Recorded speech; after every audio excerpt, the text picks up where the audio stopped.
folks, we're here tonight. I am actually in my trailer tonight on my property with my house with 3 messed up windows. That's going to take 5 weeks to replace 3 messed up windows before they can do siding and drywall and everything else. And Jason is in his spare room.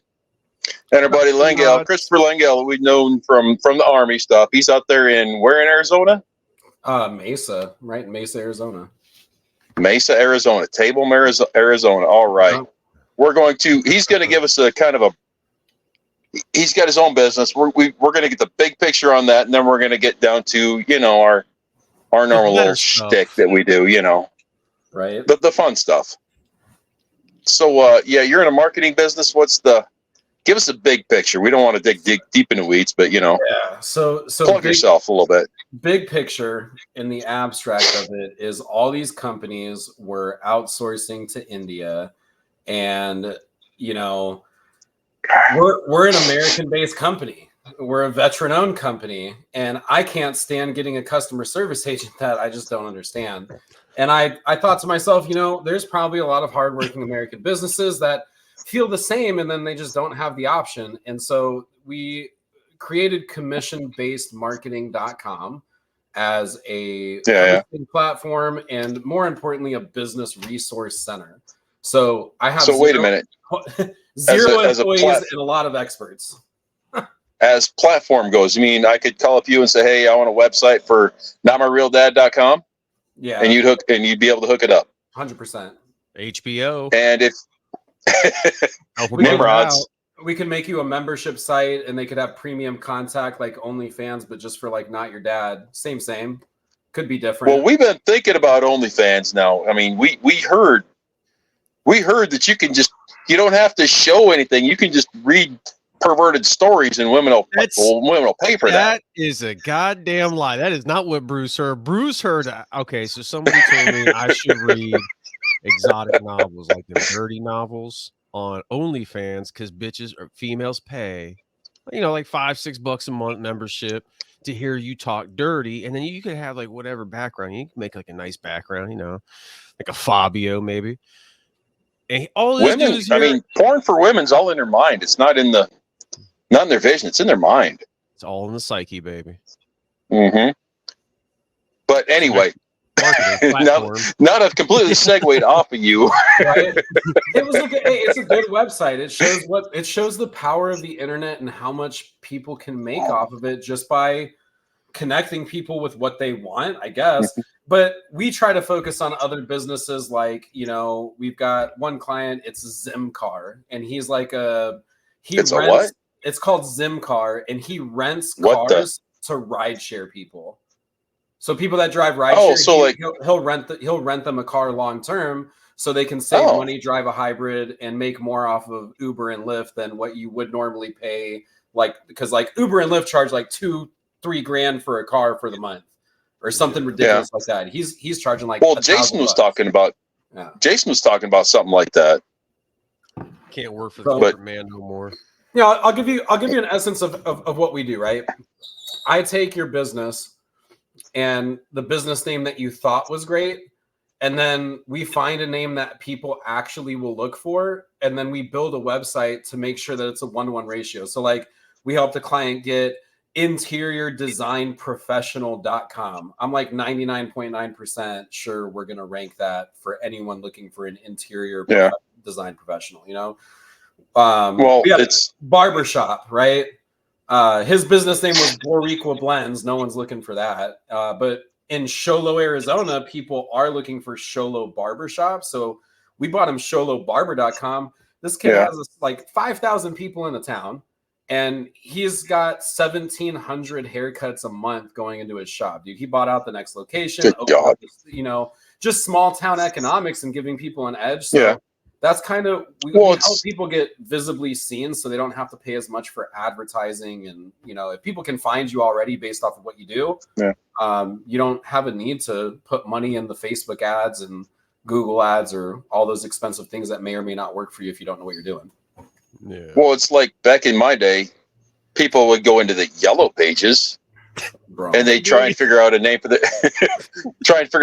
business that started with A because it was the first one listed alphabetically in the yellow pages, and that was the first one they call. It's the same. You're doing the same basic idea, except you're making it bigger. And a lot more modern.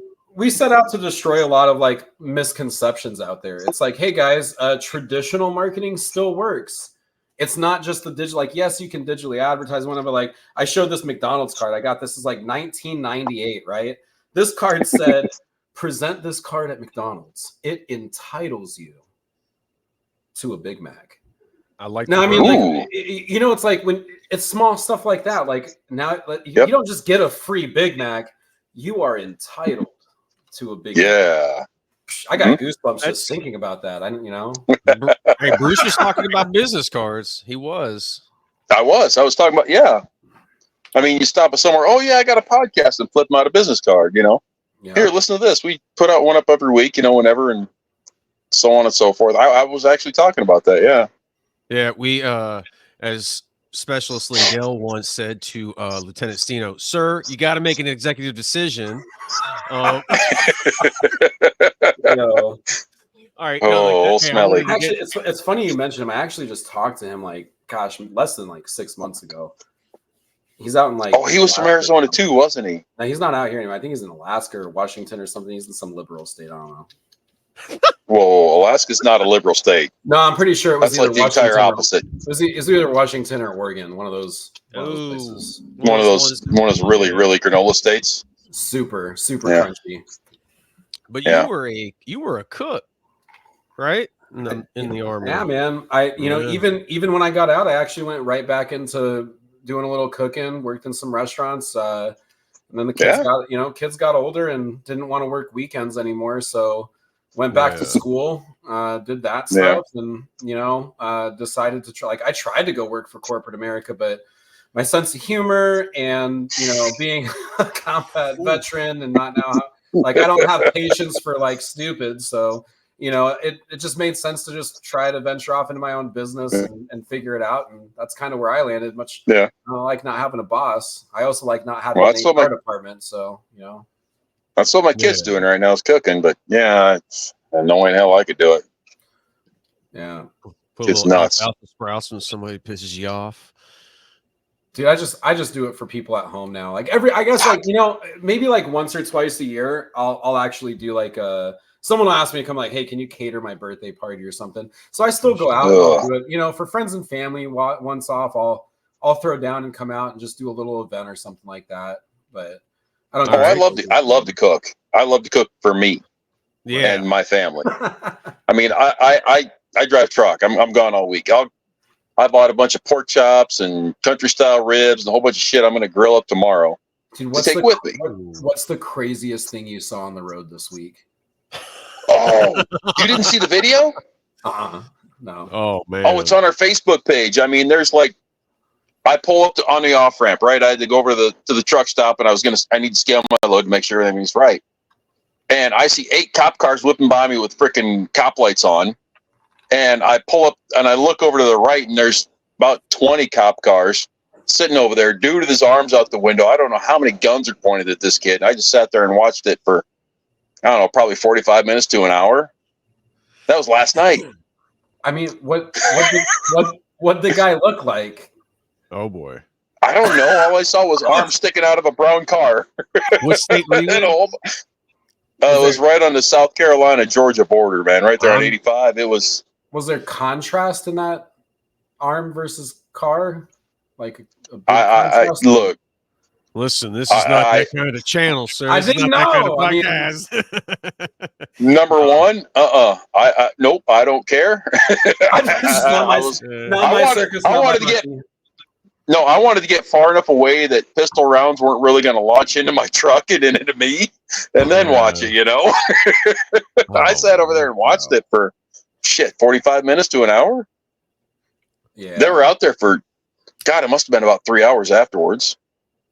I mean, that's usually how they do that. I mean, they just kind of stick around. Yeah. It's kind of like construction sites where you got one person doing the work and then 5 people just watching. Yeah, I don't get it. I mean, they had when you see there was at least 15 to 20 cop cars out there. you could have rolled into Fairplay, South Carolina, and robbed every freaking store in the town and just walked away because there was no. Well, I don't know. South Carolina, they might have shot you themselves, but there was not a cop anywhere. Is there a news story on it or anything, or you just like no idea? Probably not yet. Depends. Oh no, there probably is there. Like you said, depends on what everybody looked like. Mm-hmm. Oh, very much so. Yeah. Because there was a kid down here in Florida, bro. He got slammed on his head.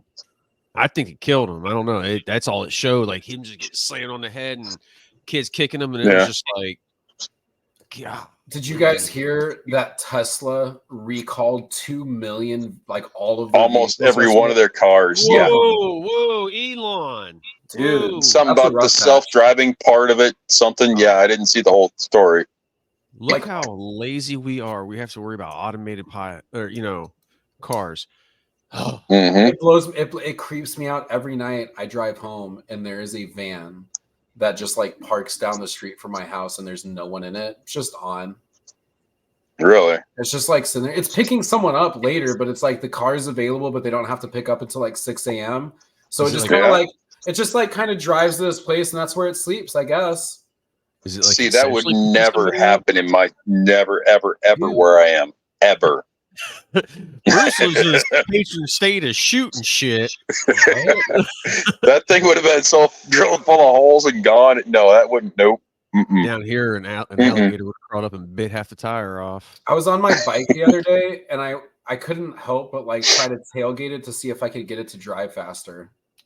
Because it was like there's no one in it. Not really. God, it stood its ground. I was proud of it's like I didn't know how, because like if you tailgate someone and get on their butt, they're gonna like most of them just move over. They actually speed up. So I didn't know if they like program like emotional response into the automated driving cars. That's what I was testing. God. Okay. Right. You don't drive a Tesla then, huh? No, dude. I got a diesel. Oh. Diesel what? Shit. I have a 2017 High Country diesel 2500. Is that High Country? That's a Chevy? GMC. Yeah, it's a Chevy. Oh. Okay. You ain't got a GMC? You know what a GMC is, right? Yeah. It's a God-made Chevrolet.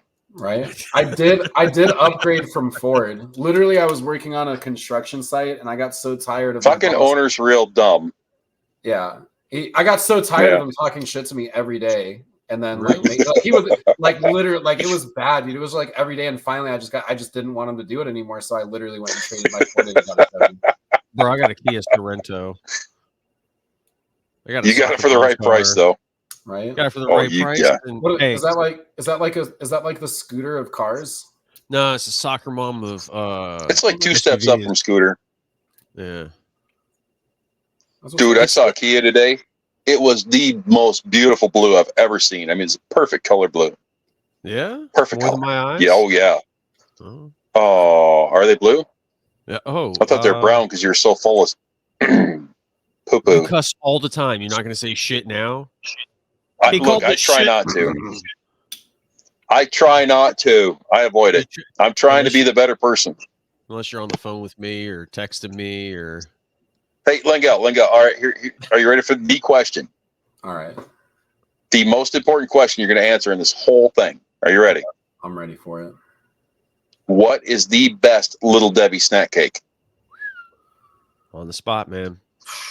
Tick tock, tick tock. Little Debbie snack cake.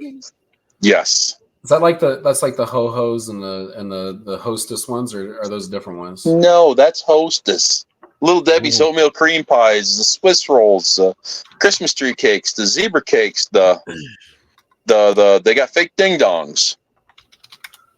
I need pictures. Do you have to Google this shit? I'm a visual person, dude. That's like Nutter Butters. Are you not a fatty kid? Buns, you are honey buns, Nutter Swiss Butters. rolls. You are so not a fat kid. I'm not. Any true fat kid could answer this already. All right. I'm not. Those aren't my thing. Like it's not that you're not going to give the right. You're not going to give the right answer. You're just going to be wrong. I can tell already. Yeah, doesn't matter. I can I'm tell. a visual person. I gotta have. Clearly, you're not a Nimrod. You don't listen to the past podcasts. I'm telling you. We're done said what the best were. Yeah, and Fox is wrong as hell. I like the oatmeal cream pies. I like making them too. Yeah, and the Star. You know what? Honestly, Star Crunches. Those are my favorite. Christmas tree cakes is the best ones. They're the best. If you say anything other than that, you are wrong. I mean, No, don't even try right. it. You're wrong. I like chocolate and caramel. I'm more of a salty and savory type, you know?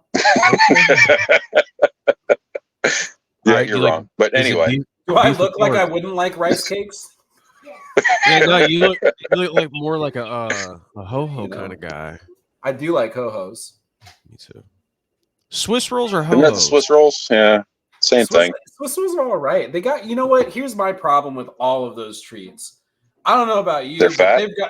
they've gotten drastically smaller over the years. Like I feel like when I was growing up, that they were way bigger than what we get now. 100%. Maybe we all just got fatter. No, dude, they're smaller. Dude, just looking at a perspective thing. Look at when I was working down at the worst. I don't accept your truth here because it's an optical illusion. If you think you have a small wiener and you lose some weight around your legs, optical illusion. You got big hands. I Houdini'd you. I made you think it's bigger. But anyway, when I was working down in Chattanooga, I'd go to the Little Debbie because McKee Bakery's right there. And I'd go to the outlet store every now and then. They had these the strawberry cake roll package things. Oh God, they're good. That's the only place I've ever seen them. Strawberry, I've had those before. It's like strawberry roll. Of course, the moon pie frosting. Yep, and the moon pie factory was right there too. Well, that's so much different though. You have fresh experience. Like that's like, I mean, by the time they get to Arizona from their factory. Yeah. I used to haul flour too. You know? I used to haul flour to the moon pie place, and they would bring me out fresh, brand new, right out the whatever they made of moon pies, and it was just like those I liked. Yeah, once they packaged them, they were just no good. You ever buy a single moon pie on any corner store shelf? That shit is it's literally from like 1970s. Yeah, it's not. It's not good. The whole RC cola and a moon pie. Yeah, it's no. Jimmy John's got a good one. Jimmy John sells homemade ding dongs. Yeah. Really? Yeah, in the store. One by my house did. I was like, what? They come in little tin foil. You know, it's not like manufactured. I was like, do you guys make? Yeah, we make them here. Sweet. Everybody back home says, "Oh, you got to go to Jimmy John's. They put crack in the mayonnaise." And I just never wasn't impressed with Jimmy John's a few times I went there. You know, it's like I feel like we just can't get everything we need out of one sandwich spot. It's like if Subway would just have boar's head ham and meat, like we'd be fine. Publix. Like Publix? Publix. I love Publix sandwiches. That is yes. You got Publix out there? No. Okay. I'm from East Coast and Midwest, so I know. Like when I go back to visit family, we're in the Midwest. I was born in Florida. Mom still lives out there, and then I got family in Chicago and Illinois and stuff like that. Yeah. Wow, from one extreme to the other. Chirac. Yeah. No, not a fan. Dude, how about that failure of a city? Whew. Oh, yeah, I was just there the other day. It was horrible. How do you ban all the guns and still have shootings? That's rough. Yeah. Makes it easier, you know. Right. Ban all the guns. You can't have guns. You can't this. You can't that. Everybody's so safe. And, it's all Indiana's fault. And, whatever. Well, Gary, Indiana was the murder capital of the planet for like 2 or 3 years in a row. I was like, you guys are literally creating the environment exactly how it is in England. Like people are just going to get stabbed a lot. Yeah, but that's okay. Like I know some people from like the UK. They're like, "Oh, it's just a stabbing." I'm like, "Bro, I talked to someone the other day. Fuck." We got a sales guy, and he lives in England, and he was just like, "It's just a norm. Like you might get robbed by knife point. It's like sometimes you just laugh at him." I'm like, "Dude, no. Like I'm not trying to experience that at all." No, you pull out a knife. I'm pulling out a hammer and nails. A hammer and nails, because if I had a gun, I'd probably pull that out, but I don't have any guns anymore. No. One of my buddies the other day, he's my chief marketing guy for my company, and he didn't have any weapons like 10 months ago, and I convinced him that he should just like buy all the guns that he wants. And so he went out and bought an M1 Grand the other day, and we went to the range. Oh and God, I want one. dude, Wow. I kid you not, it is my favorite weapon to shoot. And it's not even about shooting it. It's the clip sound when the clip flings out. Yeah. Dude, we scared the living shit out of a woman next to us. She was there shooting for the first time, like never shot a gun before, right? I go up there and just double tap this M1, and she jumped like 10 feet, dude. It was funny, man. But dude, she's like, what was that? And I was like, that's what freedom sounds like. Dude, America, we were my kid came yeah. down to visit. We went to the indoor range. Right. We're in there, bang, bang, bang, little guns. But when it starts, wham, shooting a freaking 308 in an indoor range. They allowed it? About broke my damn eardrums. Yeah. They allowed it? Oh, shit. Yeah. They got some rubbers. I was surprised they let us shoot an M1 Grand. We were in a super short range indoor the other day, and they're like, yeah, you can shoot it in here. I'm like, all right, bet. Yeah. That's what that's a 30-06, isn't it? Mm-hmm. Are they? Yeah, Okay. That's like a 7.62 by 54. Bro, that definitely very strong shoulder and arm strength for those troops, bro. I'm gonna tell you what, I would not have wanted to carry metal or straight wood. That was no stock. Oh yeah, those are super. Oh boy, had a dude, so accurate. It's so accurate. Oh my gosh, I would have rather had that than an M4. I'm trying to think of what Jody had. He had an older carbine like that, and it was a 308. I can't remember. It wasn't a M1. M14 maybe? Were they a 308? You're the old school here with that, buddy. No, M14. That's like a 7.62. That's the M21, isn't it? Well, 308 is a 7.62 by 51. There's 54 and 51. One's for the SKS and the which one's and the other Russian gun. 2 by 54 is a Mosin a Gant. Is that the Mosin? So the 51 is 7.62 by 51 is 308. Yeah, because that's an AK round. And 39 7.62 no 7.62 by 39 is an AK. Round.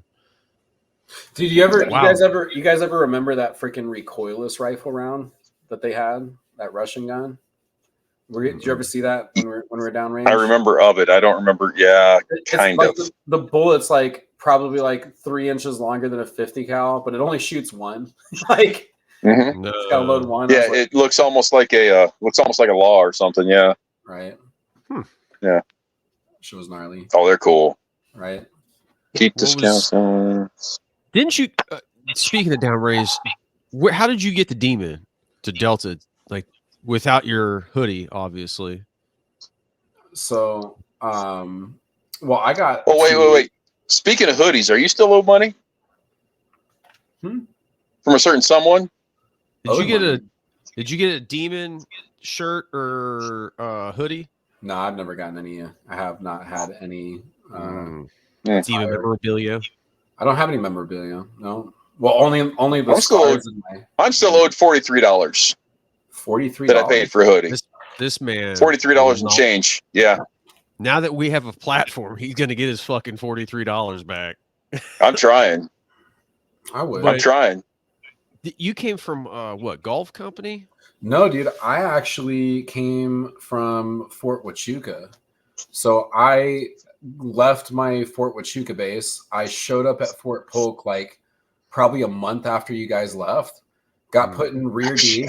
Okay. Mind you, I had never been to the field because I just came from a TRADOC post that didn't do that. So I got to Fort Polk. They literally sent me the next day to go to rollover training, CIF, and said, hey, dude, you're getting on a plane in 2 weeks. You'll catch up to them when you get there. Like, oh, shit. All right. Like they didn't. So they didn't give me night vision goggles, dude. I had this old like M16. I didn't even have an M4. I just got what was ever left. Right. And so then I fly over there, but like I got stuck in in Kandahar, like for way longer than I should have been there. You were in Kandahar? Yeah, because I flew in to Kandahar from Bagram, and then from Kandahar I was supposed to go to FOB Airborne, which I did, but they never put me on the manifest right away. And the last thing they told me was to stay in the tent and be outside at 6 a.m. every morning to like see if you were on the flight. And like they just like, Oh god, dude, like 2 weeks went by, and I'm just like, I had good food there. Yeah. Chilling. I was in a tent. I was by myself for like 6 days. And then I finally got over to like Demon Troop because, first sergeant realized that like I'm not there and they needed someone. And like I had some freaking like sergeant major knock on my tent door. What the fuck are you still doing here? I was like, I'm just here, man. No one ever came to get me. They just didn't. I went to the flight deck. They don't have any manifest. He's like, get in my golf cart. Drove me straight to the airline and got in a helicopter. Dude, I hopped in a Black Hawk with some other freaking captain and flew into airborne, and that was that. So I met first sergeant after being late for like 3 weeks, dude. It was a fun. That was my It wasn't a great that guy. I met you. impression. What He were you didn't gonna like say, me. Bruce? He didn't like me after that, really, at all. Oh, he didn't like me from the freaking second I showed up. Well, I get it. I don't know what it was about me and Sanders, dude. Everybody freaking hated us. Well, you But a make passion, sense. to put it nicely. You make sense in like work. Common sense wasn't common, bro. Right. No, not at all. That was a that was a very unique duty station. Situation. To put it nicly. It was my last duty station. I was like, just like, I'm good, guys. Get out, boogie If I would have been so close to retirement, I'd have been done.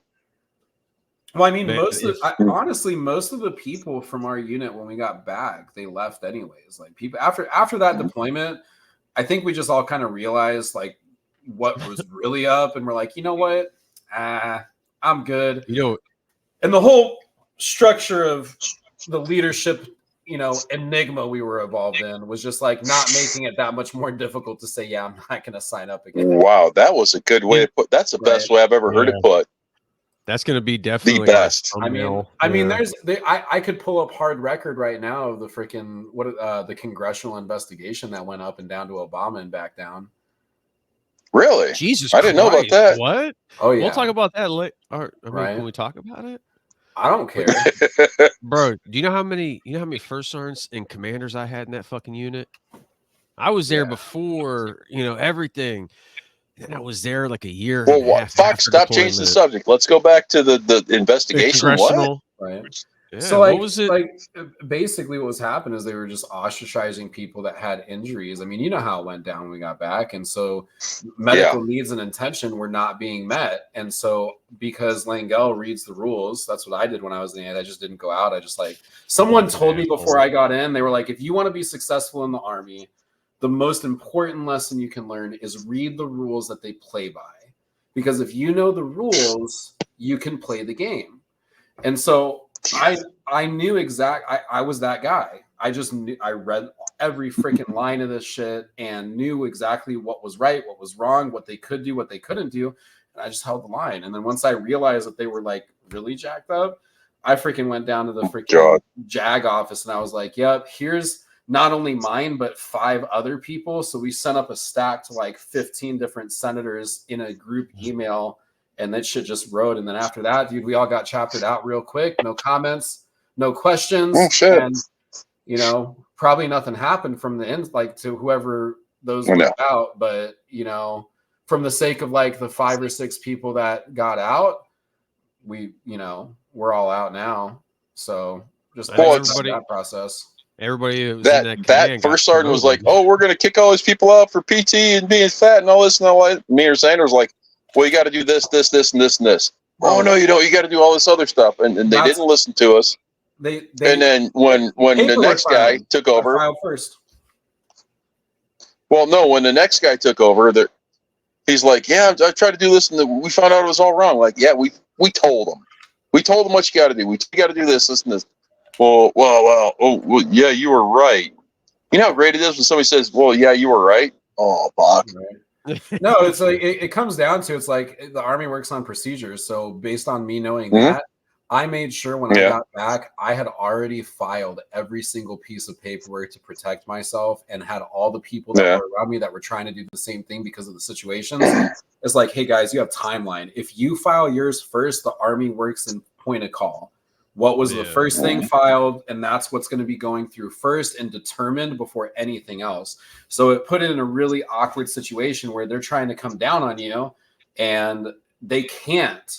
Like, I'm talking, found myself in Sergeant Major's office with First Sergeant and, Sergeant First Class. Sergeant First Class is just sitting there laughing, dude. Damn it, Lango. Here we go again.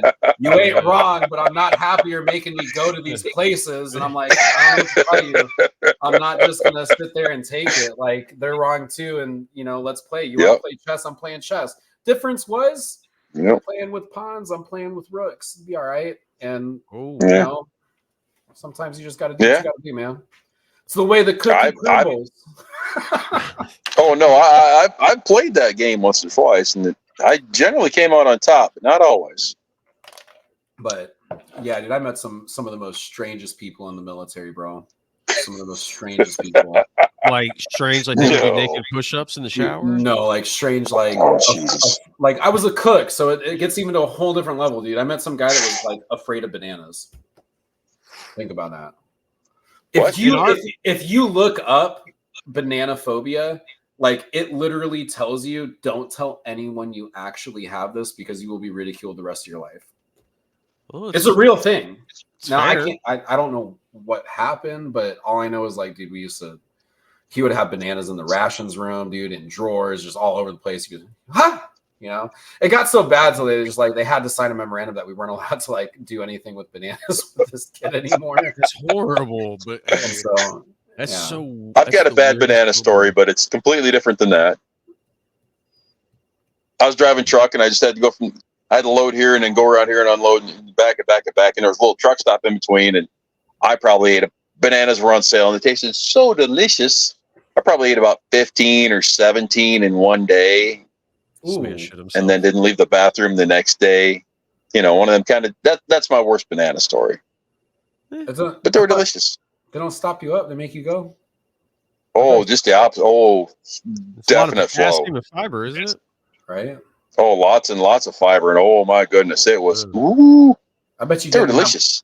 One cramp for at least 6 months after that experience. So. Oh no, no, they were delicious. 10 pounds. This man will text me at 7:30 Eastern Standard Time in the morning and be like, bro. And it'll be like, bro, in all caps, poop. That's all he could just poop. He'll just text me randomly. I'm like, look at my phone. I'm like, the fuck? If I don't, the fucker will call me. Or the fellow will call me. Right. Hey. That's why I think I'm gonna move into Bruce's camper with him. Yeah.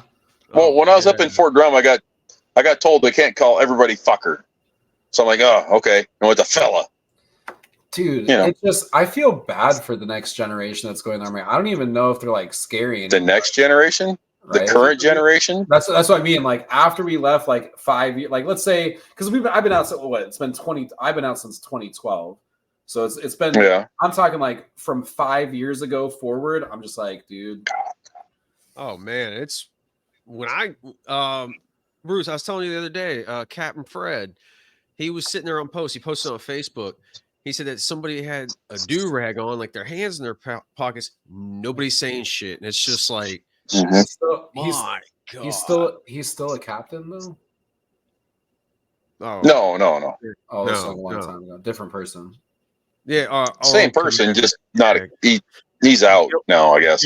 Gilbert Fred, he retired. I was like, damn, dude, that's that article. That would be that thing. No. Well, I was on Fort Campbell in the commissary. Dude walking around his blouse, just laying in the shopping cart. Nobody said a word to this dude. Not a freaking word.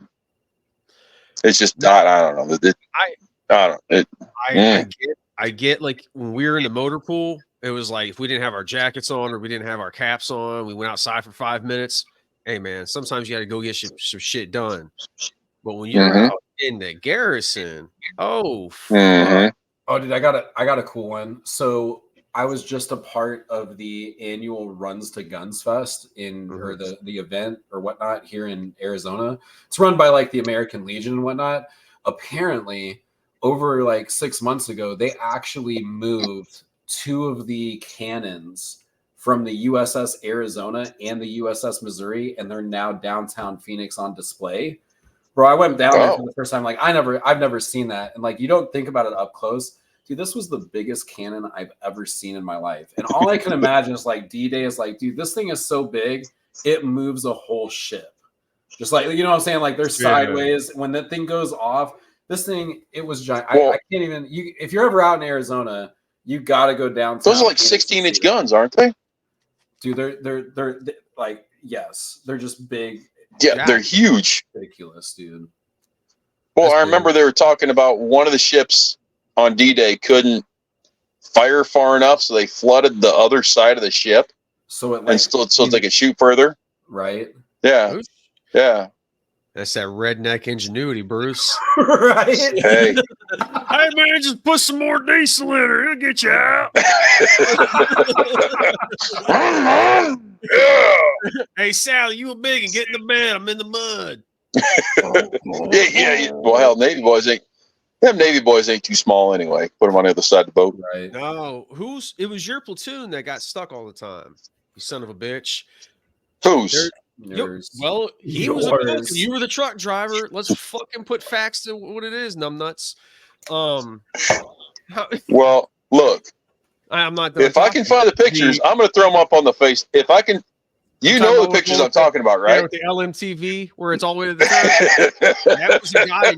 He was in distro. I believe that was Smith, because like after like Lingell said, everybody left. I was still there. Like that was after me. Yeah, like me and McClendon Churnish were still there. I think. Burke, a couple of us were. I want to think Vizzola was there. I want to think Vizzola's the one that sent me the pictures. Probably. Oh, we gotta fucking get Vizzola on. You do. He's not doing anything, dude. He's like traveling the world in France and stuff. He's like the 60-year-old Trump. Bro, he's been like, he's just traveling the world, dude. I saw him and like he was posting pictures about him being in France. He's living large, bro. He's, get him on here. I don't know. He would. Yeah. He'd come on. Be a trip. Oh God. Same thing. Heavy will come on too. I already told him. Oh Jesus. That fucker. Check this one out. Heavy's my CEO. That's what I heard. Yeah. Tell Heavy the next time you go anywhere, he's got to get sandwich stuff first. See what he does. I mean, last place he was at was down in Dominican Republic. He went and visited there a couple of weeks ago. He went there a month ago, and then he went right back like 3 weeks later. No shit. And I'm just like, it's like I told him, I was like, must be nice. I can't do that. Man, I had him and Cerncy in my truck. Those two freaking nuts, dude. Yeah. That's I told Will today. He said he'll come on. What was the story you were telling me today about Will? Oh, him almost killing me? Oh, no, I was telling you we were coming back from Bagram. I'll bring back Sergeant Deplin, that motherfucker. Sergeant Deplin. And he was taking a piss in a Gatorade bottle, and in front of us was Sergeant Sanders, and Will was driving him. And they say, "Oh my God!"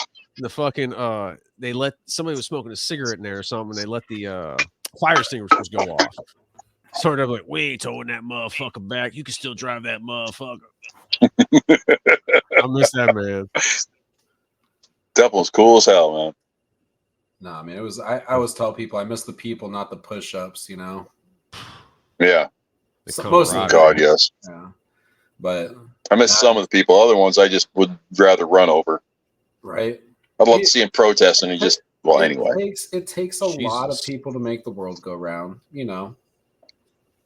Hey. You gotta have something to slow it down. Well, I mean, I think we're getting there. Lord. Yeah. Don't go to LA.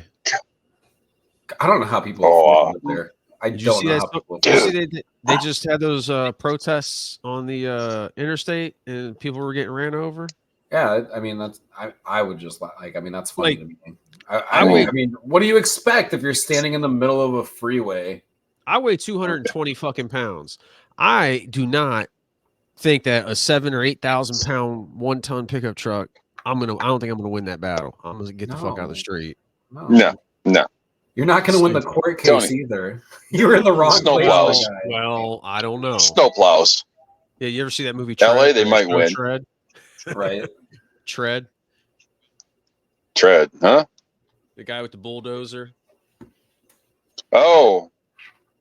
Granby, Colorado. Yep. Hey, Bruce knows all about it. It was a D3 cat, 1983. No, it's model. Komatsu. Oh, It was a Komatsu. Oh God. Yes, I know all about it, and yes, I have a welder. Don't have a dozer yet. Don't fucking say that. We're not getting shut down. We're 7 episodes in, you asshole. Yeah, Dude, I saw your wire job the other day in that mess in the house. Good night. All your wires hanging all Oh over the Lord. place. Oh, you watch my videos? I do, dude. Heck yeah. All right. Well, He's the bad nice. news is we have 3 messed up windows. They got messed up in shipping here. So now we're waiting 5 weeks for more windows before they start the drywall or the freaking siding on the outside. Yeah, I had to redo my wires in my house because they were like aluminum. Ooh. And they were and then I also had to like replace the whole plumbing under it. It was a huge project. So we got What'd you do, copper or go PEX? Oh, I went copper. We rewired the whole house in copper and upgraded. No, plumbing. Oh, plumbing? No, just PEX. Yeah. Or not no, just it's an ABS pipe. I had to gut the underneath the house one and reattach it to the city. Oh shit. Yeah. So I called. Yeah, everything.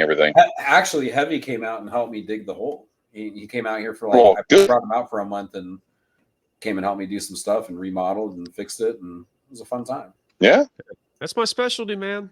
Right. No, well, we're gonna build a bungalow here. Yeah. Heck yeah, dude. I can't tell you how many times. So you'll host the first what is it? It'd be like a 15-year reunion for Delta, but just only invite cool people. So I don't like 90% of them folks. That's right. So it'd be a small, better party, right? That'd be a tiny party, yeah. we smoking something? Hell yeah, man! Oh, that's good. God, yeah, bro, guys. I just brought on a client. He actually worked with Bubba Kush back in the day. We're talking about meat, you fucking pot. Oh, I thought we were talking about pot. No, Bruce. I got some fire. We can smoke some brisket too. I'm very big into weed, bro. Like, I worked at a dispensary for a while. Right. Look out, check it out. The best thing you can do is go get you a boneless pork butt, grind that thing up the first time, throw all your pork, the pulled pork seasonings and whatever in it, grind it up one more time, make burgers out of it. It is so much better than pulled pork. Nice, juicy, wonderful, delicious, best shit ever. No. Bruce is just fucking with you. That's the best. That's the second best. The meatloaf. That's the best thing you can smoke. Oh, meatloaf, dude. Ooh.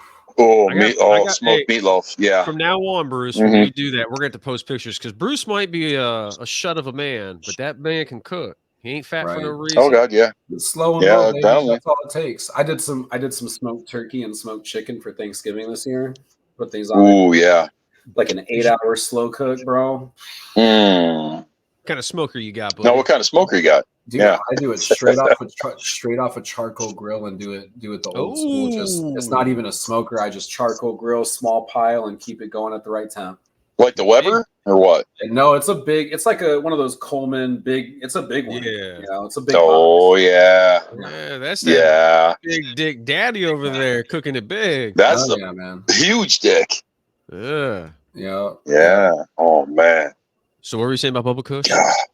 So this new company, I have it in for like a lot of dispensaries because they didn't help me back in the day, like do some stuff for vets and whatnot. So I'm kind of salty. But then I had this opportunity. This guy's a cannabis geneticist, right? So he like custom strains for people, and we rank this site. So if you look up on Google like cannabis geneticist in Arizona, he comes up first. So if you're looking for cannabis geneticist, you're gonna. So wait, we can have like a Nimrod hybrid.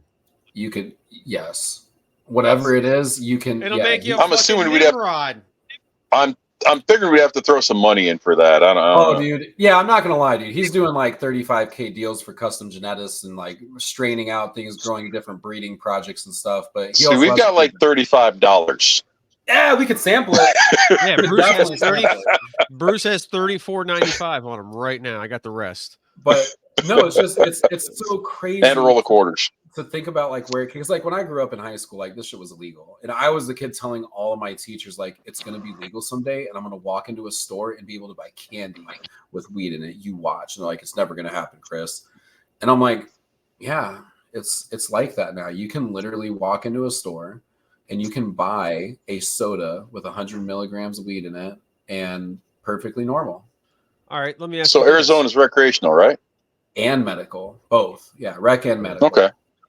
What what's the taxes like out there? Like what's like an eighth or a quarter cost you? Like just I mean, for me, I get a nice little vet discount at yeah. the place I go to. So, I mean, it's like normal prices, dude. Like an eighth would be like $50, maybe 45 or 35. They have different, it's like different levels. Like if you don't want strong stuff, you can get 35 for an eighth. But if you want some nice, good shit, it's like $50, $60.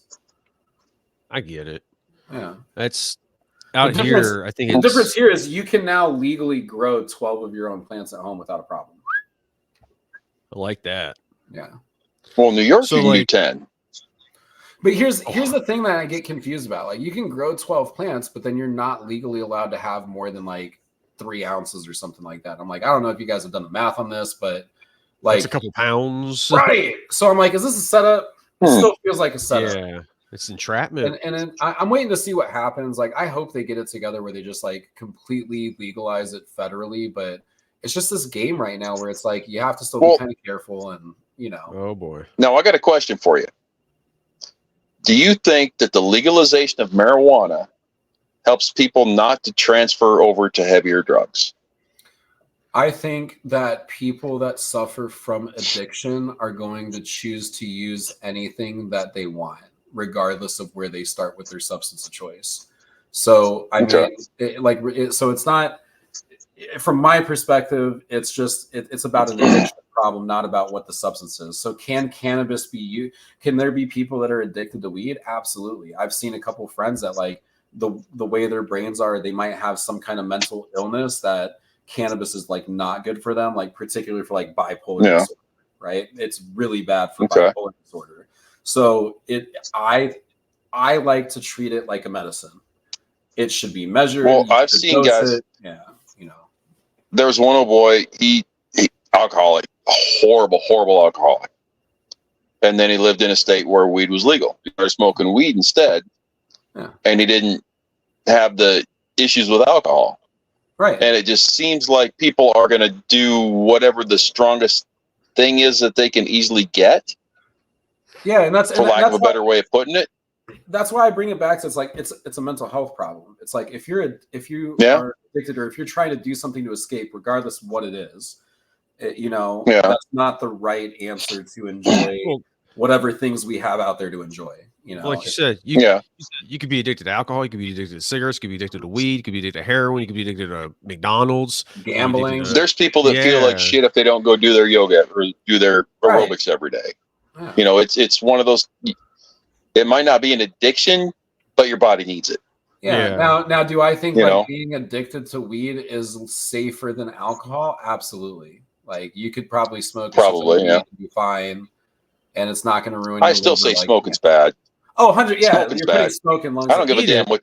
I don't give a shit what you smoke. Smoking's bad. That's why I got these little drops, dude. Just little spray bottles, like tincture. Yeah. That's like down here, like at the dispensaries. I think we only get like up to 35% in Florida. I'm not 100%. I'm sitting here on a 5,000 milligram vial. That's like 89%. It's like one spray. I'm cool with it, like it being how like liberal it is right now here. Like it could be a lot worse. Dude, I am all for the Darwin Award of like, hey man, natural selection works real great. Just legalize them all and see what happens. Yeah, no, pretty much. But man, you get let God sort it out. Yeah. You look at other countries, like look at Amsterdam, right? They've legalized everything. Wow. Yeah. like everything. Okay, I think south Portugal. Okay, Portugal's one. And here's what they did for the people that are addicted to it. Instead of putting them in jail, they bring them back to community and give them purpose again. Because most of the time, when people are addicted, they're running away from something. They're not happy in their life. There's things that just aren't going well. So instead of sending them to prison, which is going to make their life worse, these other countries are like wrapping them back into the community, like, hey, we're going to get you a job. We care about you regardless of what you choose to do. We wish you didn't, like, live the life of an addict, but, can you smoke a joint every once in a while and have it under control? Sure. Can you do that with like meth and heroin? Probably not so much. Yeah. So, these other countries, though, it's like you see proof of legalizing everything, and it's actually lowering the rates of addiction when they just put people that are addicted into treatment versus making it a criminal charge and all that jazz. Well, quite a while ago, they did an experiment with mice. They put mice in 2 different tanks. They had one with just water, and then they had one with like cocaine water or something like that. And the mice in the plain tank just hit that cocaine water just hard. And they're like, oh, look, addiction does this. But then they put the mice in a tank where there was actually toys and whatnot for them to play with and everything else. And they didn't bother with the cocaine water. Yep. 90% of it was because they had nothing to do. They were just bored. And they didn't have any. And again, in that setting, I know the study you're talking about, it's that community aspect. It's like, so people have started figuring out that most people that are addicted or using substances, there's something else going on, whether they're depressed, whether they're just like, not doing well, or that maybe their family relations aren't that great. So when you start treating the person, the addiction starts to go away. And so I don't know. Yeah. I have a skewed view. And plus I like natural selection. So like, dude, if you want to go rock out and smack up OD and not be a everybody's addicted. Everybody's, not maybe not the official addiction, but everybody is basically addicted to something. Everybody has something. You gotta have something. Everybody's got something everybody's got a crutch. But I guess a better way to put it. Don't you need to though? An escape. Who's sometimes you just got to get away and do your own thing. Who's gonna lead this country next? Oh fuck. Taylor Swift, Oprah. Didn't you hear that? Kanye. I'd vote for Taylor just so I had something else. No. Actually, hey, now, just today, Pennsylvania voted that 2023 is the year of Taylor Swift. I mean, when she came to Arizona, they literally renamed a city for the day. It was kind of terrifying. For a day? Yeah, dude. Like Glendale, Arizona was Swift Town. Jesus. By proclamation of the governor. And I was like, you know what I hate about Arizona? What? Tell me. I got snowed in fucking Williams, Arizona, in the record snowfall for 24 hours one year. That's rough. I was pissed. Yeah, I got snowed in Arizona. I live in the valley, dude. We don't deal with that down here. Oh, Williams, Arizona had like 50 something inches in 24 hours. Yeah, that's why I love Arizona. You could literally drive 3 hours and experience a completely different. People think it's all the desert and everything. It's not. We got. I would love to live in Flagstaff. I would freaking love to live up by Flagstaff. Yeah, how many Californians you got? Dude, it's good. That is a whole nother parameter of problem that's happening right now. I don't like Arizona no more. I don't care if they move here. It's just like keep your like policies. And wait a minute, he's got California. You got New York. What is the difference? Except New York's more rude. Yeah, I could say that. No, we have a lot of Californians out here now too, Bruce. Because really, when shit started collapsing out there during the pandemic, they would sell their house for like $1 million. Come out here, buy like a house for like you buy 4 houses for that out here. Check this. I love California. I loved California during the Corona, man. We got 9 o'clock in the morning on the 5, running 70 mile an hour right through LA, just boom in a truck. It was great. I love the Corona in LA. It was great. I like to look up like how much it costs to live other places sometimes just to see like comparison. And we got a client this last week from like Slovakia, and usually we don't work outside the United States, but we're starting to branch out and kind of handle other territories.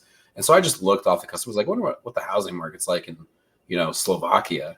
Bro, there was a 5-bedroom house, 4,000 square feet on a beach, on a golf course, $300K. Yeah. Yeah, but people smell like cabbage there, bro. Oh, man. Well, I watched this gal. She's from Poland. She came over to America. She was driving her Land Rover, Land Cruiser, whatever, all over. I mean, she went clear up to Alaska, down into Mexico, all this shit.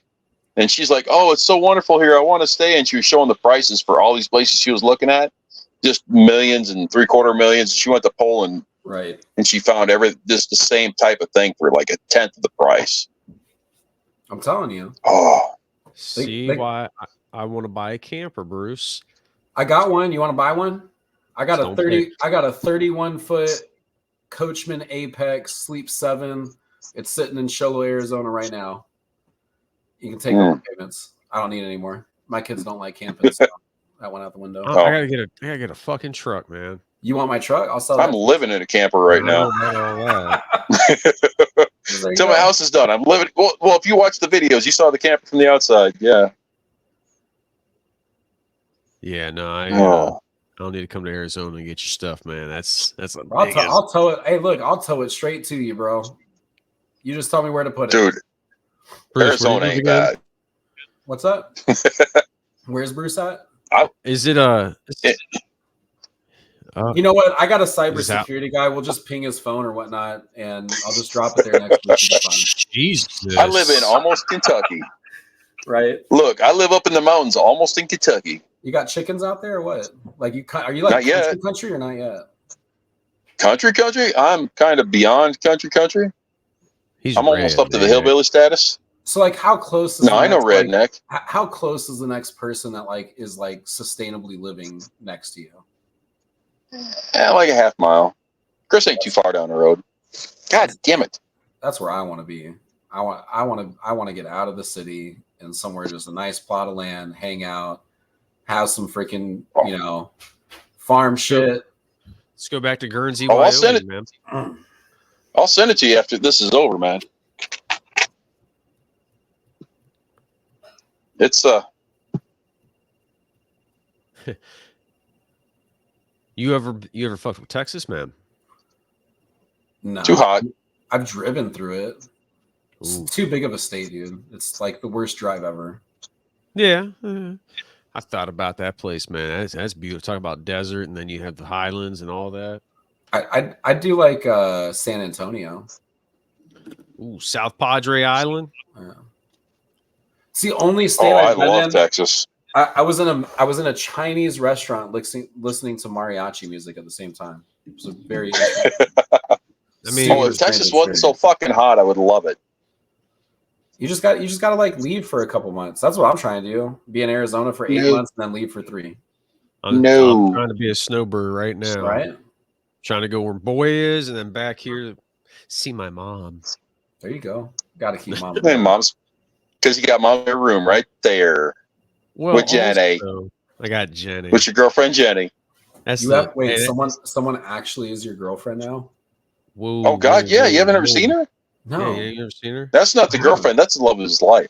Does she know it too? Like she accepts. Oh God, yes. If she wants to get fucking fed, she will. Damn. Yeah. It's my mom's Tommy poodle, rubs bro. everything. It's my mom's poodle. My mom's out in the living room. Jenny's cool as shit. I called Jenny. Yeah, no, Jenny's attached to my mom. Like they have the same haircut, bro. I'm gonna make Jenny famous. Right. I'm about 4 months being like you guys, dude. I'm losing it. Those military really took it out. I'm about to just shave it. Bro, this is it's the helmet thing, dude. Oh, isn't it? This is I wear a helmet too much. That's what I'm saying. It's another claim. That's got to be another claim soon, like the burn pit filing. I'm gonna try it. I went to the Raider the other day for that.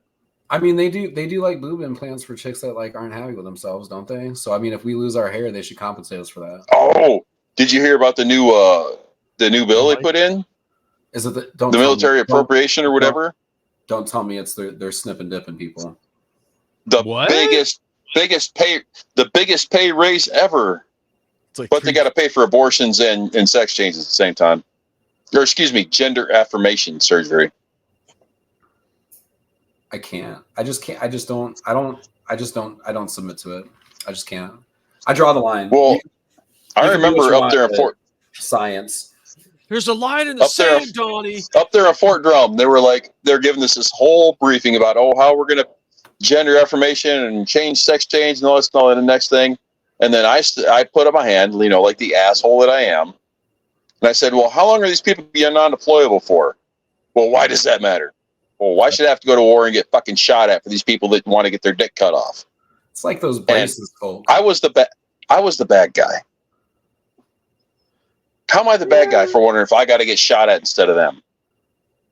I mean, go down range and you can come back and get it done. At least put your dues in. I think Yeah. that the military should have people that don't question every essence of who they are. Yeah, that should be Or on the going intake in. form. I just because it's like it's different when you've been there and you've been in those situations. It's like, dude, if you don't even know what you want to be, like physically, even though you can't like scientifically change that, regardless of what you do the other things. How you know what job you're gonna do? Right. You know? No, wait. Like, well, you gonna remember be the able to- Nashville shooter? Right. The Nashville shooter, how she thought that she was a he. And there was this whole big thing on Facebook. Oh, they should never have been able to buy guns and this, that, and next thing. I'm like, well, and I told somebody, well, before they shouldn't have been able to buy guns. They had a mental disorder. They should not have been able to buy guns. Well, what mental disorder? Well, gender dysphoria. It's a mental disorder. Oh my God, I can't believe you said that. I'm like, well, it's proven fact. And again, true, I'm the asshole. How does that work out? I feel like I have to be careful about what I say because it might just be later in this, I mean, just know, dude, there's dicks and chicks. That's it. Bottom line, period. You could try to be whatever you want to be. I just don't know. No. Wrong terms. There's poles and holes.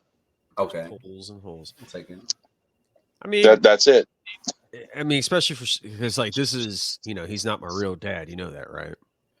I'm not. Where it's like I forgot to say this. Actually, I think we should definitely have you guys do a 23andMe fucking test. We got to be sure. Because there could totally be lineage there, and we just got to know for a fact. He didn't pay my mom, I'm bro. already in it. I'm in enough DNA databases. I don't want to be in one more. And number two, if I am, I don't want to know. And number three, I think his mom's a sweetheart, and I don't, I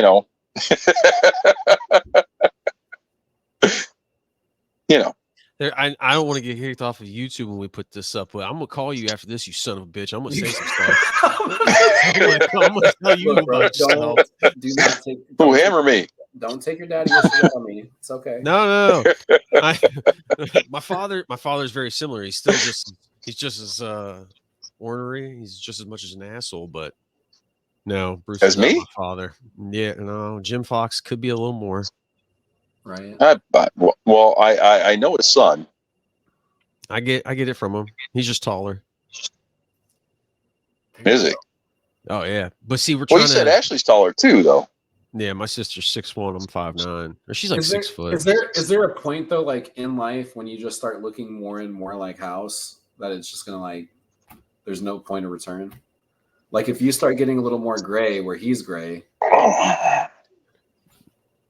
It works for the name of the podcast, right?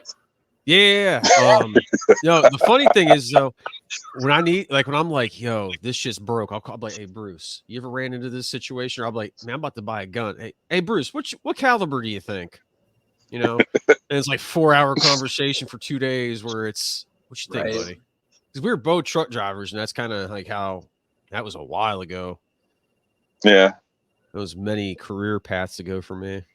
Right. Yeah, like 18, 20. Yeah. I'm just glad people still connect and freaking talk. It's like I talked to a lot of our people back from there. Like Turner. I talked to Churnish a little bit. Freaking Heavy. Who else? Dupree will come out. He'll come on the show. You got to get Dupree out of here. Fucking Heavy. Doesn't Churnish have a? Does he have a channel? Yeah, he definitely has a channel. He'd be all over freaking the New York mayor's boobies. Okay. Being all pissed about it. What? Yeah, he does like a lot of political, like what the fuck is going on. Wait. New York mayor's boobies? He does not like the mayor in New York. No shit. I haven't kept up on. Thought I remember the mayor was a guy. Yeah, I know. I'm just like he's all up in the shit. Okay. He's always okay. I was just term of endearment. Yeah, he gives. Well, he said boobs. I'm like, wait, what? Brucey's like, yes. Well, I still remember that video AOC up there dancing on the rooftops and just bouncing and Hey, they had one being all where happy. And she had a shirt where it was see-through. You got to see a little nip slip. It could be AI generated, but I'm cool with it. That's going to be the. Say what you want about that train wreck. She's hot. Yeah. Hey, I like my women like I like my cars. 20 years old and a lot of problems. Yes. Bad decisions, obviously. Yeah. Oh, Couple dents on the old exterior, it's okay. Right. I want a 20. oh, that chick. God, she's just. Oh man. It's no, I think, man, because you know how hard it is. I think the biggest thing is when people get out of the military, that camaraderie that they don't have. You gotta go to work. Like you said, with the humor, you make a dick joke or a titty joke to somebody, and they're like, "Oh my god, I'm scarred for life, bro." It's a dick joke. Like it's still taken me this long to like figure out a filter. My wife constantly tells me like, know your audience. Yeah, that's how even she use it. just it's like because I like I'll give you an example. I was at a family dinner the other day, and I found out my sister works for Subway as a corporate manager, right? And I just kind of like asked her, I was like, so after Jared got sent to prison, was it harder to talk about 6 and 12 inches at the corporate board meetings? Oh my god! Right, I couldn't help it, dude. I'm just like, and then I'm just like, and she just looks at me. Her kids are sitting there, and it's just like, damn it. Here's this uncle being a veteran again. If I could have one, I would love to take you guys. We got to get you guys in like an Alex Jones, like the White House press, like ask the questions. Christopher, you right there. Hey, you go up there and they ask a question. No, we need to be more like. I've thought about doing stand-up comedy, but I don't want to get hit in the face. Who was the InfoWars guy? Oh, Alex Jones. Was that Alex Jones? Yeah, okay, he's back on Twitter. Oh yeah. Old Elon don't give a fuck. I love Elon, dude. He's my hero. He's love him. He's my hero. He's just the fact that this man was like, I'm gonna launch rockets and land them back, and everyone was like, no, you're not, and then he did it. I literally see every single one he shoots off from the backyard. No, the best thing that guy ever did. The best thing he ever did was say, well, "Go fuck yourself." Right. That was the greatest. When you can just buy Twitter to fire people. Yeah.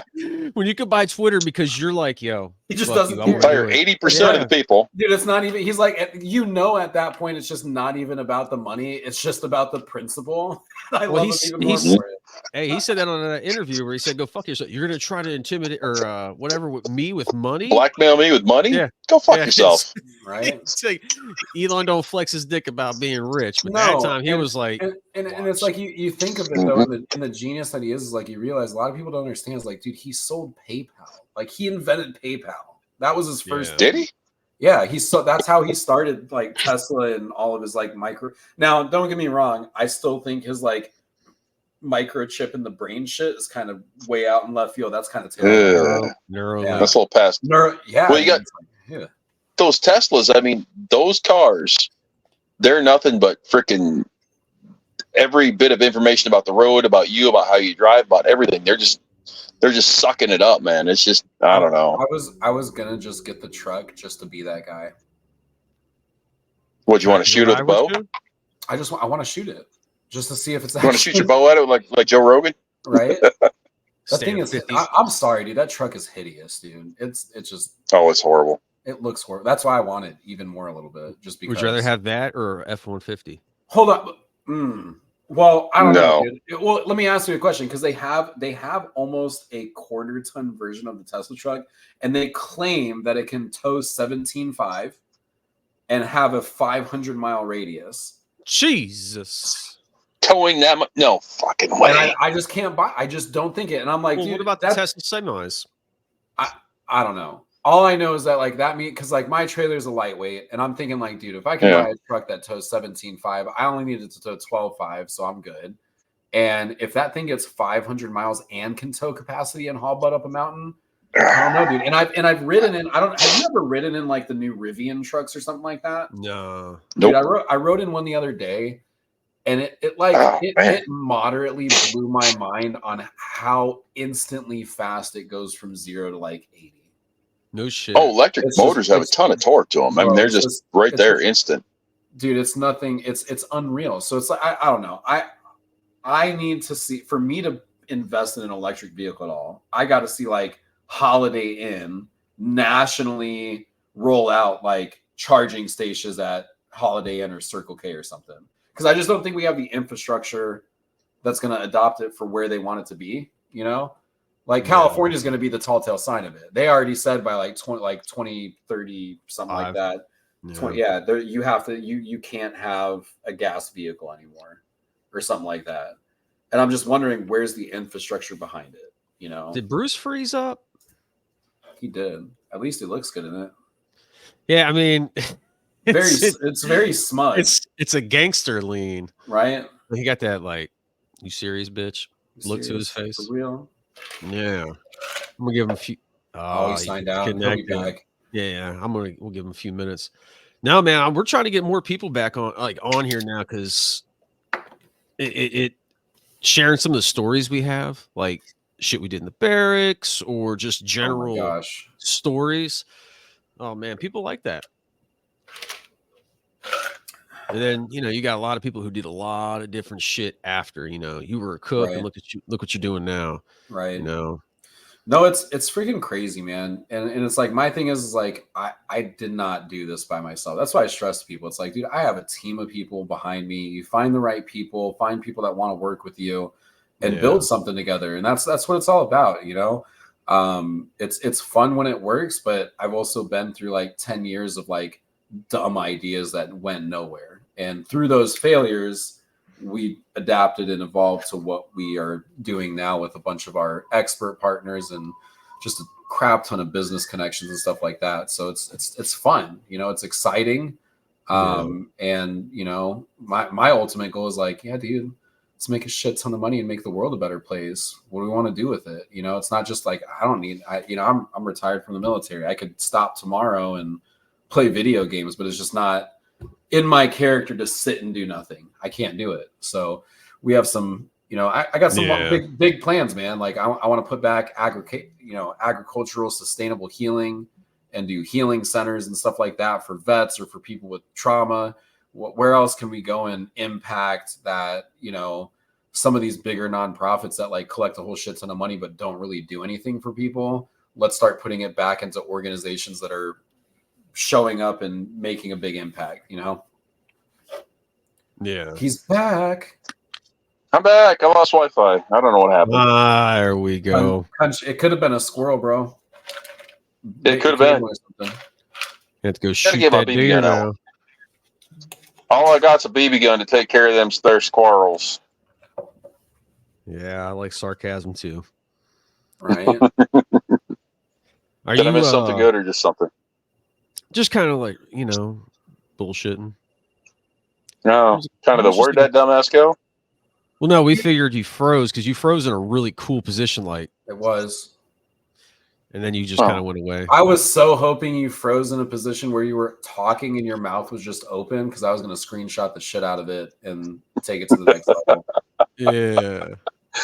No. Now, what that one YouTube thing you sent me? What was that? I watched the video. You were on another podcast because you're part of a group. Oh, is it a biker club? Yeah. So motorcycle club.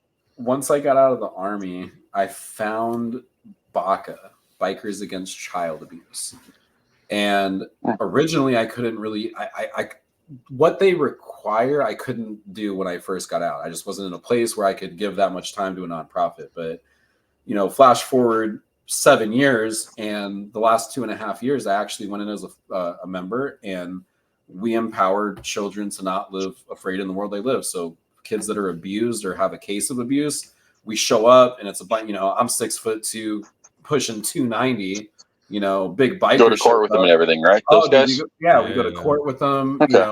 We bring them into our family. The same, like, think about this. Like, we have a brotherhood because of the military. When we were in and we were on that same post, if you picked up the phone and called me and said, "Hey, dude, I need you here right now," I'm not asking questions. I'm in my car. I'm coming over. I don't no questions asked. What do we need? Let's go. And we give Yep. that same brotherhood and sisterhood to these kids. So that way they get assigned to like 2 primaries that can be called 24/7.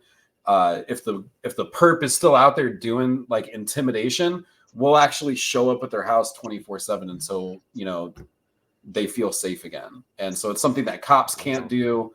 They don't have the resources for, you know, it's an international organization. So they're in like 23 countries, almost every single state. And dude, I didn't know that. Yeah, I mean, oh yeah, they're big, dude. They're in Florida. They got Florida chapters for sure. The only states I Oh don't no, think I didn't realize they were in different countries. Oh yeah, dude. They're in 22 countries, and they're working on 2 more right now to try to get there, but different rules and regulations and all that jazz. But yeah, it's that is the one place where I've compared. You know, it's not a bike club. We're not an MC. It's a nonprofit organization, and we all like to ride motorcycles. So we're, you know, but it's every mile on my bike is for a purpose. So when I had a purpose in the military, I had to fill that void somewhere in my life, not to just show up to a work job and whatnot. And that's what B.A.C.A is for me. But more importantly, it's like, dude, these kids, when they have that empowerment and get to just show up and be a kid again, you see the change, you know, from the time we show up to the time we leave, and they're just like, they have that much more confidence that, you know, they can just be a kid again. And so seeing that stuff is like super fill the cup moment. And, you know, it's like, how many people do you know that are going to stand up for this stuff? I mean, I don't know if you saw that Sound of Freedom movie, but dude, it's like a $2 billion industry. They say it's $2 billion of trafficking kids globally. And it's like, I wouldn't doubt it.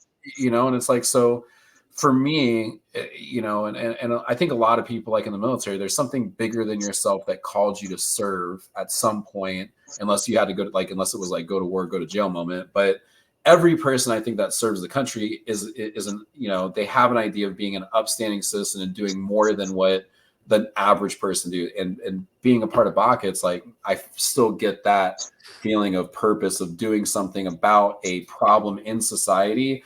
And I've got to meet so many cool people, man. I get to meet with like city council and different big organizations like Child Help, who's the forefront in a national capacity to do this stuff. So it's just put me in a position where I get to, you know, empower kids. I get to meet a lot of cool people and really just make some magic happen, man. You know, that's what it's all about. Yeah.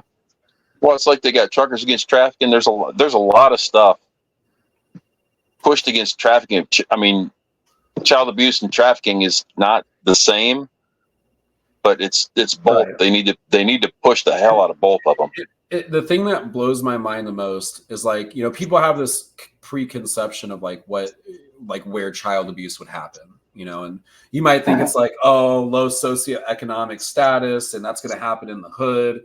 And, you know, from my experience, just riding in B.A.C.A and like getting interacted with kids that are experiencing, but we're showing up to like mini mansions. We're showing up to places where it's like Lexustown, and like, you know, we get, it's all ends of the spectrum. It can happen anywhere. And so that was the eye-opening experience for me. I was like, dude, this could happen anywhere, and it's not the person that you think. It's literally like, could be grandpa, could be uncle so-and-so, closest person to these families that's, you know, doing it. And people don't want to think about it. So if we don't think about it, we don't say anything about it, it doesn't happen. And that's the issue. Like out of sight, out of mind. Yeah, man. It's just, it's a little dark corner of the world where, or even worse, that's not my business what they do. That's their family. Yeah. Bullshit. Yeah. And it's like, kids don't have that choice. If you're 17, 18 and you're getting it's different. Yeah. If you're like a young kid, they don't know. No. You beat the shit out of them, sexually abuse them. They don't know that it's wrong. They think that's the way the world is. Yeah. And so that's just ain't right.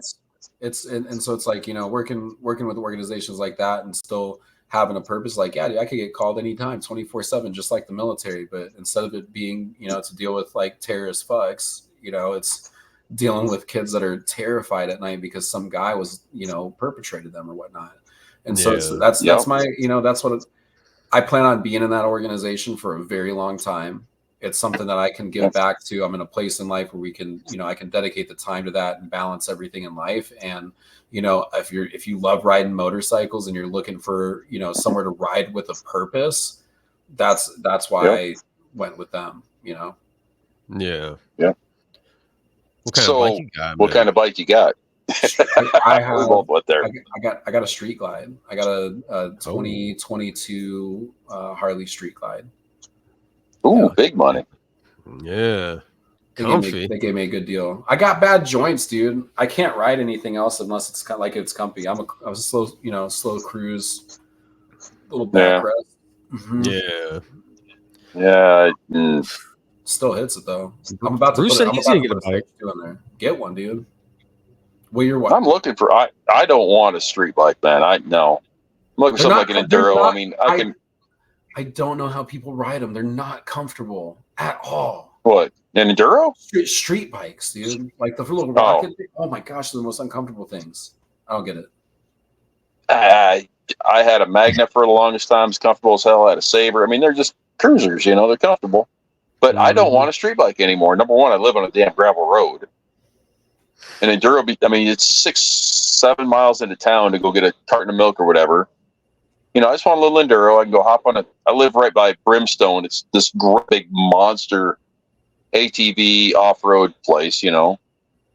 I go hop on some trails and go piddle around, or I can run into town and get whatever I need, come back. I don't want a big street bike. There's too many idiots out there. I'm not going to do it anymore. I thought you were more of the kind that was going to go horse and buggy again. I didn't know if we were going like Amish style and shit. You know what? These economic times. I love the idea of the Amish lifestyle. I love the idea of it. But I'm not going without my freaking heat on demand. I'm not cutting that much wood. I want internet. I want power. But I love the idea of it. No zippers, bro. Especially the idea of community that the Amish have. They do. It's I think it's one of the craziest cultures that is like stabilizes. Excuse me. Still around. Like they're still doing their thing. Actually, family up in Michigan, we always I know a couple Amish families, and we always get invited to go hang out there. Dude, they cook the best food, dude. Best food. They're always cooking up something good. Yeah. And if something happens to if a tornado hits one guy's house, they go take care of it. Bro, it's a community. It's true community. It's one great big family. They will build you a barn in less than a day, bro. Yep. That thing will withstand damn near anything. Right. Yep. Like I say, it's almost communism. But they all give a shit about each other, so it works. Small numbers. Right. How long do you think Putin's going to be around for? Ooh, until he dies. Yeah. Right. It's so dicey right now, man. It's so crazy, It's crazy. It's like on one side, I thought about the other day, and I was like, I'm not really that mad at the guy. Like, I know he's a lunatic, but he's fighting against like one world order, and there's a lot more stuff going on over there that he's standing against that people just don't get. Well, he said if NATO comes any closer, he'll have an issue. And what did we do? Let's push NATO closer. Vivek's talking about how Ukraine just got rid of the church and did all this other kind of stuff. I'm a Vivek guy. I like that guy. You listen to him, and dude makes sense. Right. It's like Putin. Putin's not dude. A good. I'm not saying Putin's a good guy. I'm not in the least. Right. But he's not doing anything he didn't say he was going to do. Right. I think they were trying to call his bluff. No, I think they're trying to funnel more money through that freaking country and come back into the power elites in America. Yeah, 100%. I didn't kill myself. Right. I didn't mention any names. You know what the one badass thing I saw this week, not that I wish like anyone gets shot at, but like the Iron Dome in Israel, that thing is badass. That's really badass. And then I'm like, why didn't we have that? Why do we need to? Well, we why did. do we keep giving them anything? We had that shit right on Bagram when I was there the next time. The first time, not so much. Yeah. Well, Airborne, who gives a shit? Blow the whole damn place up. It was closed by the time I got there the second time anyway. Right. But no, I as far as Israel goes, I hope Israel's very careful. I hope they go in there and take care of what they need to take care of, but they lost a large percentage of their people. Right. I don't want them to lose another one. I hope they take care of every son of a gun that needs to be taken care of. Right. Because I mean, nobody wants people from Gaza to go in. None of the Muslim nations want those people. None of them. Dude. And I got a couple buddies that are IDF and whatnot, dude. Those guys are another breed, bro. They just don't. They get down, bro. It's interesting the difference of military tactic and how they operate a little bit, because as you know, as much as you think they really don't strike first, dude. Their military is trained to take wound shots and treat them before they take, like, you know, kill shot. Yeah, it's crazy. Yeah, they can, and like even in their weapon system, they have them. It's so intelligent. They have these like rocket cameras, right? And I read this online a couple weeks ago that in their rocket systems, if they launch a rocket and the rocket identifies that there's civilians, kids, or anyone around, it will actually just divert. I saw that the other week. I thought it was like, dang, dude, it's like a bad guy heat-seeking type of technology. Like where if they realize on the camera that too many innocent casualties are going to be around, it actually will not continue on its course. Yeah. It's interesting. People don't think of that as a, like, dude, that country is so innovative that, you know. Oh, they are. Oh God, yes. Well, the worst part of it is, they were talking about text messages between one of the Hamas. What are they calling them now? Nobody's calling them a terrorist that they are. Right. But he was texting his mom and dad. I was blown away when they let Hamas come into the defense council meeting the other week. I was like, holy shit, they let them actually take the mic. I've never seen that happen. God. You know. Anyway, one of the terrorists was texting between his mom and dad. Oh, I'm here. I'm killing these people. And mom, dad, we're so proud of you. It's so wonderful. So this and so that. And mom and dad were saying how great this kid was and all this other shit. So are there really that many innocent civilians? Yeah, man. All I remember when I flew into Afghanistan was the look in the population's eyes when I got off the plane and realized that these people will kill me just based off the principle of where I'm from, regardless of my beliefs or any color of my skin, and they will not stop until we're gone. It's just a crazy, like you make eye contact that first guy you see, and they just have that look of just like, I hate you. Yeah. Mm-hmm. Well, I still remember one of the Terps was talking to, interpreters was talking to the equivalent of a sheriff. I don't remember what they called him, but he's like, yeah, when he just switched sides, and he's on our side now because we were in charge. But I mean, he was for the government, then he's for the Taliban, then he's for this people, then he's for, just whoever's in charge there. That's who he was for. The highest bidder. Yeah, pretty much whoever's in charge. That's who his buddies were. And you knew the second we left that he was going right straight back to whoever's, where the next guy was. He didn't give a shit.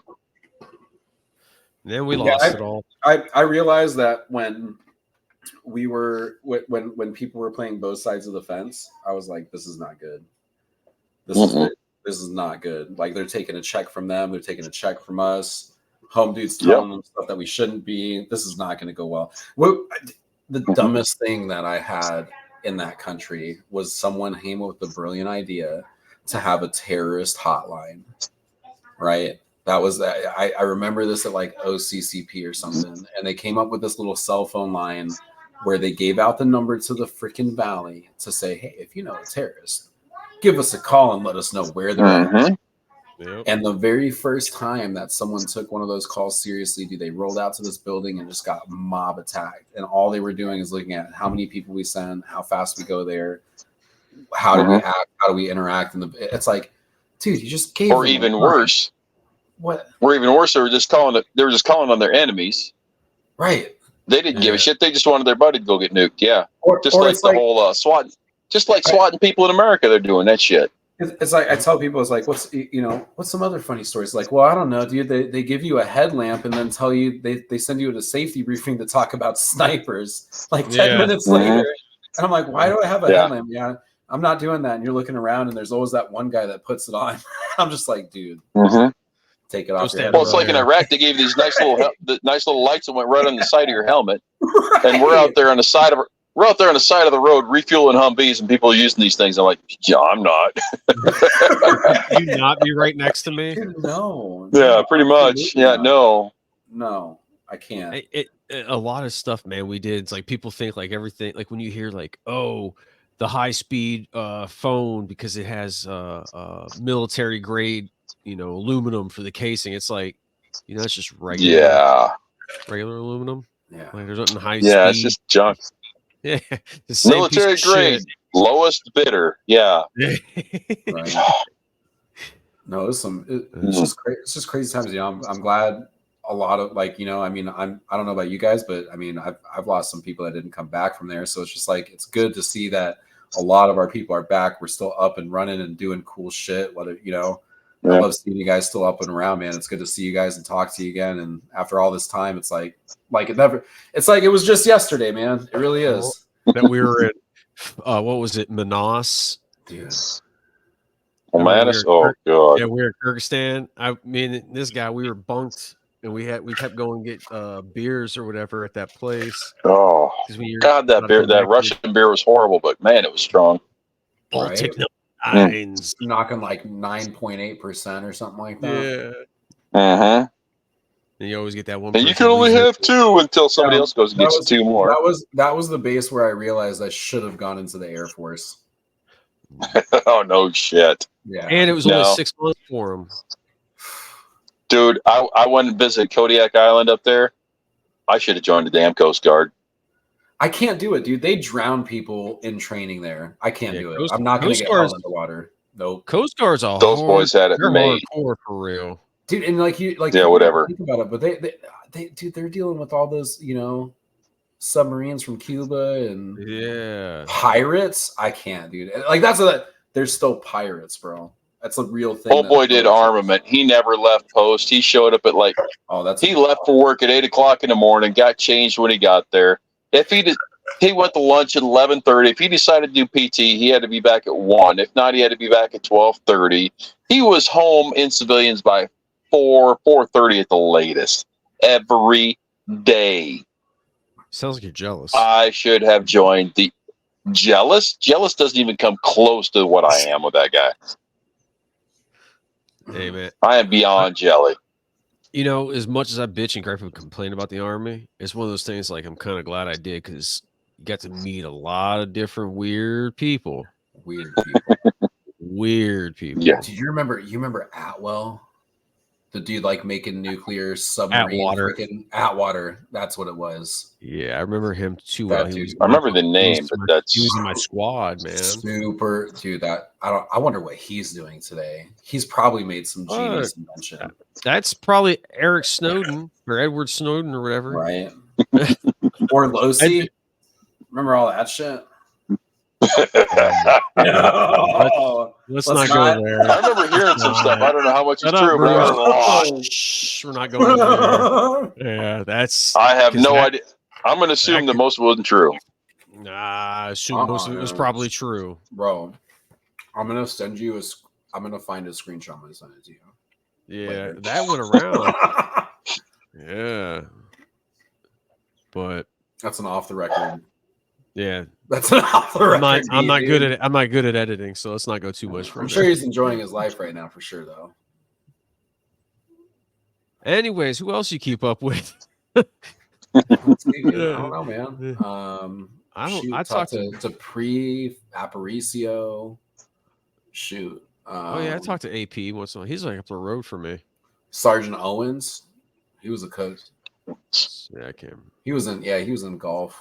I don't think you guys would know him. Name sounds familiar, but yeah, dude. Most of the cooks, I don't really talk to many people other than I hung out mostly with distro guys. Yeah, I hung out with Heavy. Heavy's he's one of my freaking great friends, man.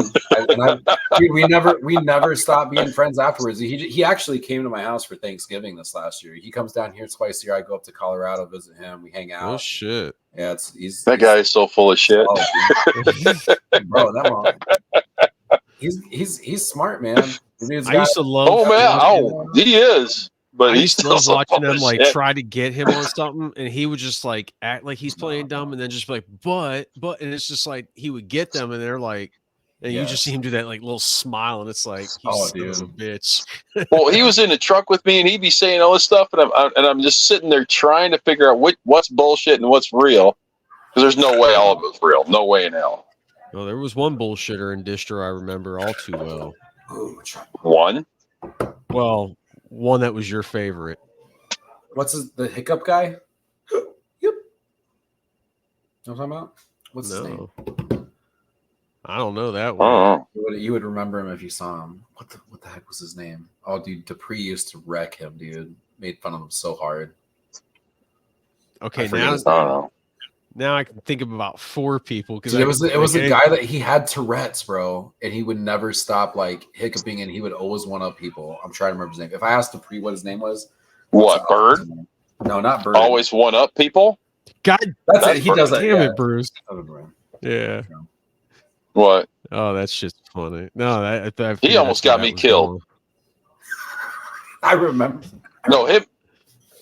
Bro, he was but you don't get it. He would have like just went like, ah! And just everything would have bounced off and killed everybody else. No, I mean him and Will almost freaking got me killed.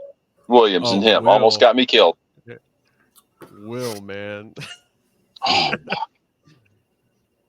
Oh, Will was a character too, though. I remember he gave somebody that 3-piece and a biscuit, man. He gave him that soda. I bet he's still a character. That day and just he just 2-piece somebody coming out the truck. Yeah, I'm pretty sure. Must not have been there for that. He was in the truck. Somebody was saying something. I believe they opened his door and he came out and boom. I'd remember that. Well, maybe I wasn't there, but I'd remember that. Yeah, maybe it wasn't him. I know somebody did. Somebody was talking shit, and somebody opened the door of the truck, and somebody jumped out and cracked somebody. Oh, I can see Will doing it. I just don't remember him doing it, so I probably wasn't there. Oh, yeah. And the other guy probably deserved it. Yeah, more than likely. There was a lot of people that did. Yeah. Well, there's a lot more that did. I think we're going to wrap this up. We're at an hour and a half. I got to go catch up on football and smoke a joint. Heck yeah. See what Mom's doing. Yeah, yeah. Well, if you ever can't find placements for your show, I guess I'll come and help you out for the night. But oh man, you got to come back on. I don't think we're done with the story time yet. I was going to tell you, maybe someday I'll manage the StreamYard and click so we can zoom in and I'll put fly-ins and stuff and produce. Wait, you know how to do all that? Yeah, dude. Got you. Oh shit. All right. I got bored during COVID and made a news station called AZ Metro News. Really? I ranked it next to the local news stations, and then I like kind of enticed a political debate, and then kind of got scared because it was going way too fast. I was like, this is too much power, dude. I got scared. I was like, that should not have worked this well. So, yeah, dude, we own this little like website site called AZ Metro News, and then I gave Turner Louisiana Metro. And then I've got Veronelli, who is another dude that I met. He's got Minnesota Metro. And right now I'm just like, every time we post, it just naturally grows because it's like a news situation. I'll search the Florida one. Dude, I would just like start posting wild stuff and covering news stories during COVID because I was bored and just like writing like contrary articles of like, hey, this is how the news is math doesn't math. Check this out. Yeah. Did you ever read the book Ready Player One? It's so much different than it. In the book, the sister and the brother, they start writing newsletters or start writing letters to the news and different points of doing it anyway. It was like that, yeah. Yeah, dude, if you ever read they're not Ready Player One. Ender's Game, sorry. Totally wrong book. Dude, I will if you come up with a good headline and put a decent shirt on, I will rock a AZ Metro News interview and make it look like it's a legitimate news station because I figured out how to do it so that way they can't, I got to put a decent shirt on? Yeah, man. Who's that directed to? Me or him? We can make a whole weekly spiff of like house the truck driver hillbilly or something. Bruce, I'm gonna get news from the South, right? Bruce, I'm gonna get a shirts made. It's gonna say Like a Nimrod straw in your 1 mouth and shit. and Nimrod 2. Sick. I'm Yeah, gonna- no, Oh, dude, Jesus. we can work something out. I'm definitely down to help you guys get this shit out here. It's fun. Love hanging out with you guys. Thanks for having me on. Oh and fuck, man. go get. We Oh, should. yeah. I think you can have like more people on us. We should get one with like Heavy and Dupree and do a little. Oh, definitely. Yeah, I think we could Right. have up to six people. Yeah, dude. I think it said We have to 10, try something. Was it 10? but I don't know. Look, Fox is my technical advisor. I'm just a talent. I don't know nothing. Sick, dude. And I'm winging most of this. Yeah, we'll bring like Yeah. 4 people on tonight, and then we'll switch them out and bring them on and go sell an Yeah. advertisement for a commercial or something. Tell them they Shit, need to yeah. pay you $500 to sponsor an ad. All right, my arms are twisted. Right? That's what they do. That's how podcasts work. He's got me, Daddy. Right in the middle of it, you're like, and this show is sponsored by. Give them a little Yeah, 30-second breakdown. Brought to you by. For you, it might be like Diesel Trucking or something like that. I don't know. I want Blue Outer Coast Chew. I Adventures. want Blue Chew. If you want to go fishing in Alaska, get a hold of Outer Coast Adventures. For Not Your Dad podcast, I'm sure we could get a paternity test site to fucking sponsor an ad. I don't need those anymore. You think I don't so? need those anymore. I need Blue Chew. Dude, they were bro. giving. That shit is I fun. stopped into the county building to see the B.A.C.A, and they had like a whole box of them out there for free. But the sticks, you know.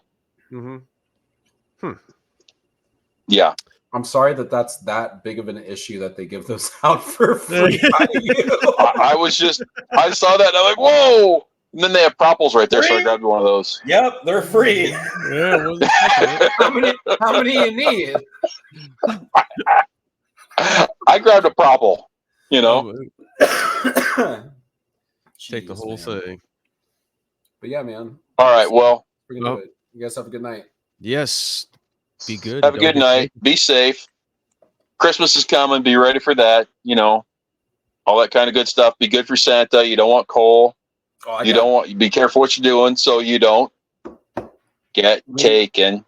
You need to bring people on for like a hot light episode of just like bring your best safety briefing material. We'd have to bring Krispy Kremes for that. Oh, bring your best safety briefing material. I got coffee still. Oh. All right, yeah, I like that. Because I've heard some horrible safety briefings. No gasoline on the charcoal. All right. Don't add to the population. Don't take away from the population. Don't wind up in jail.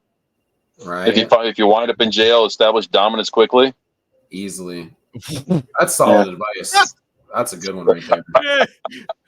All right, Nimrods, we're out.